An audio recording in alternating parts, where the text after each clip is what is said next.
All right, it's Friday morning just after 8 o'clock, and that's been the time where we talk with our local restaurateurs and chefs about their menus, their histories, their locations, and signature dishes as well. And very happy this morning to have actually an old friend in studio. Todd Lewis and I have known each other for about 15 years, and I first met Todd when he was working on my car at Mockins, and he was selling barbecue sauce out of the back of his car.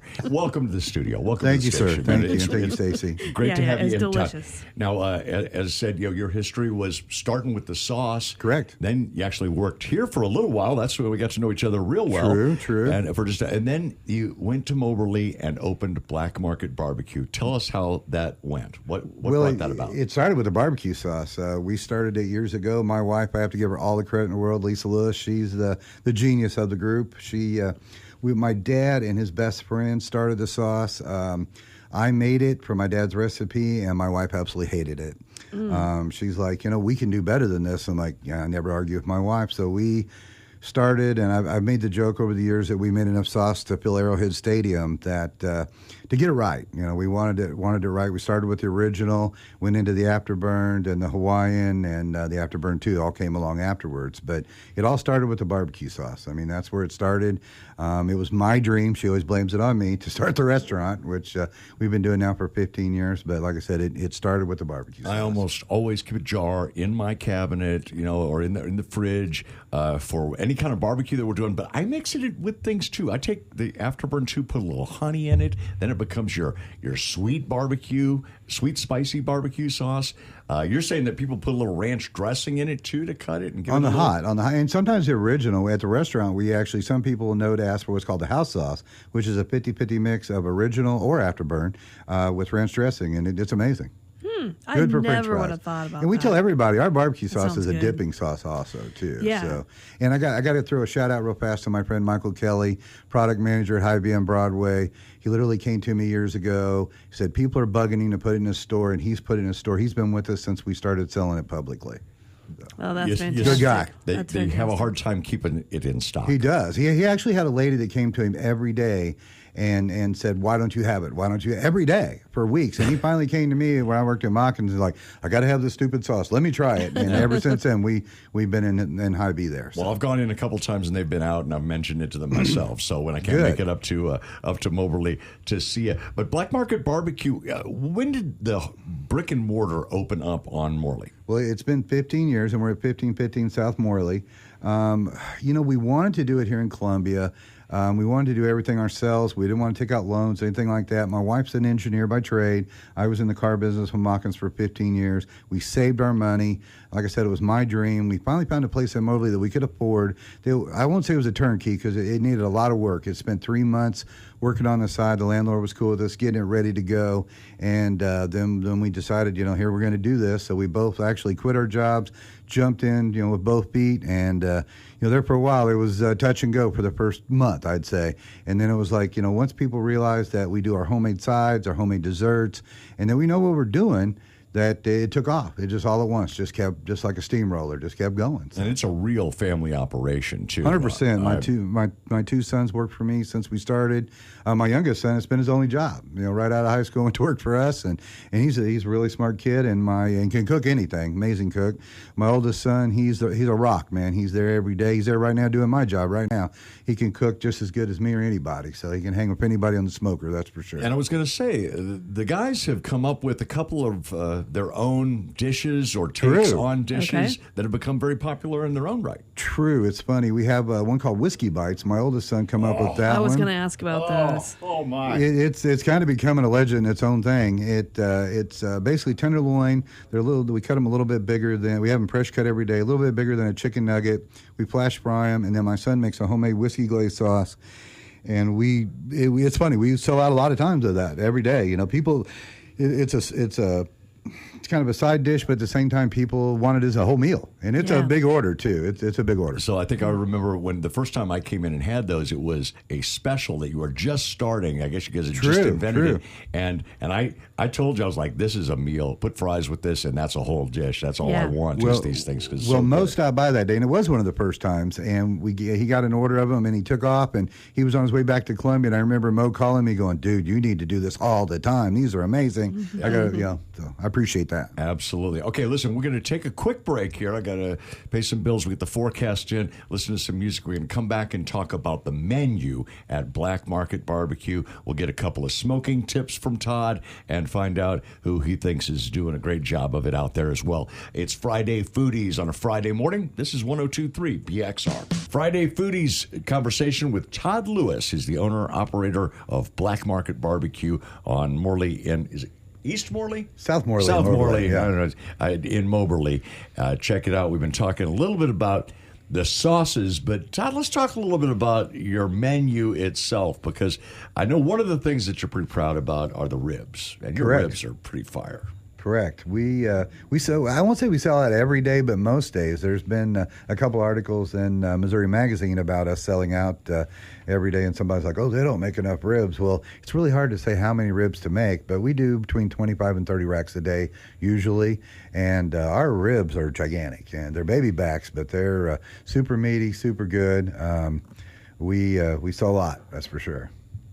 I just want to go to Moberly right now. Let's go. All I can think about is eating the ribs and the pulled pork and the brisket and the burnt-end sandwiches. You know, we talk a lot about the ribs and the pulled pork and the barbecue. What does make the ribs so good, Tom? Yeah. What's your key to making your ribs good? Slow cooking? Well, of course, I have a great smoker. I mean, the smoker I have a Lang smoker that I hardly use anymore, which is a 300-gallon, but I also have a 500-gallon that we had custom built in the same way as the Lang smoker. So it's a reverse airflow. So the smoke goes below your meats, comes up one end, at the other end actually, and goes back across the top of your food and then out. So it's called reverse airflow. And a good smoker means everything, but you got to have a good rub. Our barbecue sauce at the end, I've had a few people ask for dry ribs, and every now and then we'll do that, but our ribs are saucy. I mean, not over-coated or anything like that, but like the last 15, 20 minutes, we put a good glaze on them. We add a little honey to our sauce when we do that too. We use the original on them, and they turn out great. I mean, we sell a lot of them. And one of my favorite things to eat at Black Market Barbecue we stumbled upon by accident, because I was there and I think I was getting the pulled pork or something like that. And my wife decided, she said, I'm just in the mood for a hamburger. That's all. I just want a hamburger. And do you have a smoked hamburger? She ordered the hamburger, and it was one of the best burgers she'd ever had. And then we got back into it, talked to you. It was your son who has actually done the recipe for this particular burger that you guys sell, and everybody loves it. Well, kind of both my boys. The secret to that's really simple, guys. Fresh ground hamburger every day. It doesn't. If you buy a hamburger at the store and you put it in your refrigerator, I don't know, I'm not a scientist, but 7-8 days it's still the same color pink. Our burger's fresh, so there's no preservatives in it. We use it that day. We have it fresh ground every morning for us by a local meat market, Bob's Butcher Shop. We love you guys, and we have our tenderloin cut there.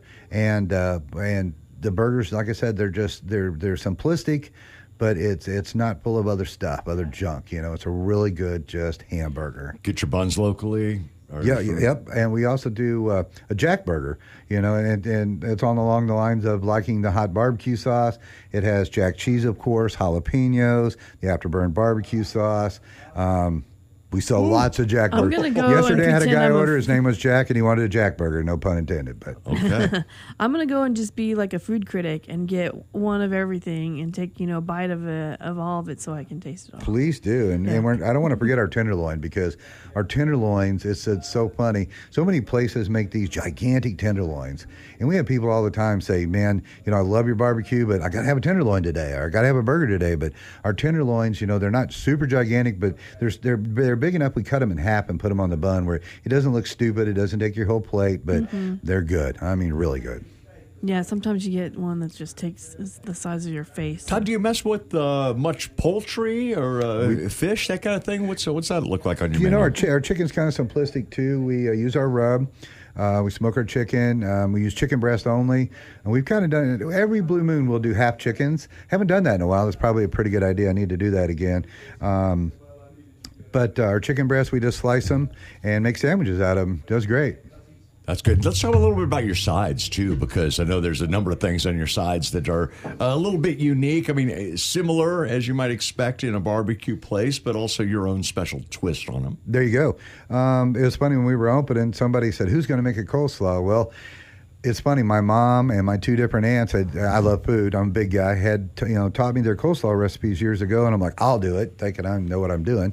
But it didn't take me very long to kind of come up with a coleslaw. A lot of people ask, it's got a little bite to it. Where does that come from? And one of my favorite spices is chipotle powder. Absolutely love it. But you got to be careful with it because there's been a couple times I get a little heavy-handed with it, and it'd be a little spicy that day. So I've learned to back it off a little bit. But so we got also our baked bean recipe, which my wife makes, which was from my grandmother. So it's a really old recipe. Even some of our desserts, it came from my grandmother, our chocolate pecan pies. And our biggest is our mac and cheese. And my wife, all credit to her, she came up with the mac and cheese recipe, and took her a little bit of time, but I mean, it's the most requested of all. Our old friend David Gaines raves about your mac and cheese. Yes, Talks he about how he does. craves it all the time. So, Black Market Barbecue. We're talking with Todd Lewis, and Todd recently survived a heart attack, which is exactly the kind of resume that you want on your barbecue yes. guy, right? Yeah. That's what I want. It's good to see you here, healthy. I always joked that it tried to kill me, but it didn't. But I'm so glad to be here. Thank God. All right, now we mentioned this before, but Stacy and I both, fashion ourselves grill masters at home. Mm-hmm. Okay, so give us a smoking tip on next time we're out smoking our meats. There's a guy called, I think his name, I don't want to say his name wrong, but his name's Myron Mixon. He's one of the probably best in the world. He's on all the cooking shows you see, a bearded guy, a little grumpy guy. I know people that have met him and stuff. I've read a lot of books. I'm kind of a historian on smoking all the way back to how it started till now. And the one thing that me and him agree on is we both cook in pans.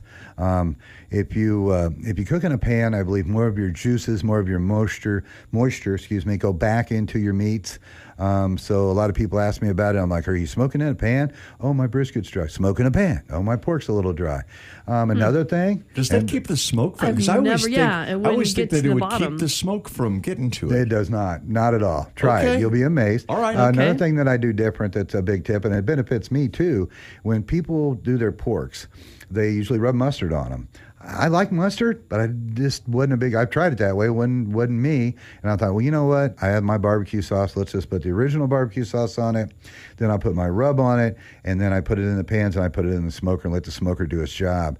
And something about that barbecue sauce, man, we get so many compliments on our pulled pork being just a little bit different because there's a lot of pulled pork out there, but that barbecue sauce and my rub make all the difference in the world. Huh. Good stuff. Okay, so put it in a pan. Put the barbecue sauce on. Forget the mustard. All right. Yeah. Okay. Todd, we're at that time of the interview where we always like to ask you to brag on somebody else. Name another place in town, some other maybe local restaurant or person that has inspired you or that you just think is doing a great job. I'd probably have to go in Moberly, Coat Street Diner. They're really nice people. My mom always made, my dad for his birthday, my dad would have been alive, it had been his 91st birthday, and my son said, you know what Dad would have wanted? And I go, yeah, our grandpa. I said, yeah, he'd want a spaghetti and meatballs. So when I go there, I always get their spaghetti and meatballs, and it reminds me so much of my mother's homemade spaghetti and meatballs, so highly recommend them. They're like us. They kind of have a special every day. We try to do like pork steak Fridays. Something we miss too is our stew. We do a black market stew that my wife makes that's super popular. And our Reubens, we talked about that on break a while ago. Our Reubens are going to have them today. Normally on Thursday, the weather kind of threw us off this week, but we literally sell out of Reubens every time we make them. The 40 portions gone, just like that. St. Patrick's Day coming up. Got to have a good Reuben. There you go. Right, exactly. Yes, Todd Lewis is the owner-operator of Black Market Barbecue. And Todd, Friday Foodies is exactly a year old this weekend, and this is our first venture into Moberly. Very glad that it was you, and really happy to have you in this week. Thank both of you guys. We Yeah, appreciate thanks. you very much. All right, looking forward to visiting you again soon. Todd Lewis of Black Market Barbecue.